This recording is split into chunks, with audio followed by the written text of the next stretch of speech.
继续要来看台南这个爸爸心肝真雄，后生才拄啊满月，因为太靠骗袂掂，竟然甲囡仔下动手，甲囡仔拍到这个胸坎一大沓乌青硬化，这个肝的指数嘛来称悬，紧急来送病院，加在无生命危险。台南市的警方甲社会局介入调查，讲已经帮这个小男婴申请到保护令，嘛会替小男婴提出到独立的告诉，来维护囡仔的权益。这个爸爸嘛已经互收押了。台南市长黄伟綽对这个案件是真重视，要求警方爱详细调查。一个满月查甫婴传出予老爸拍，台南警方第2号半暝接到报案，到位了后，查甫婴胸坎有乌青，随甲查甫人以现行犯抓起来，查甫婴送病院治疗了后无生命危险。满月的男婴受伤，那立即将受伤的男婴送医治疗。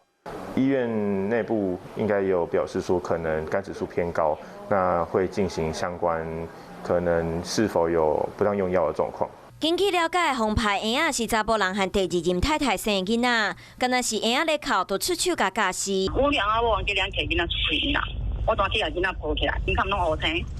胸坎拢乌青，伊哪在警察嘛有在调。警方以违反家暴法、佮有刑罚的伤害罪，甲查甫人移送地检侦办，为了保护被害人，法院裁定羁押。裁定理由也是认为，这个被告谢姓被告他可能会有反复实施那个对小孩子的伤害行为之余所以就裁准羁押。社会局介入调查，婴仔已经得到安置保护，嘛紧急申请保护令，稳准合法。查甫人另外2个查囝交予亲戚朋友照顾，社政单位嘛会定期关怀访视。那后续社会局、家访中心社工会再去追他们照顾的状况。社会局嘛指出，专案进入刑事调查，将会提出独立告诉来维护囡仔权益，而且嘛要呼吁民众平常时加注意附近的囡仔敢有怪怪的所在来协助通报，做伙建构出社会安全网来维护儿童佮有青少年的权益。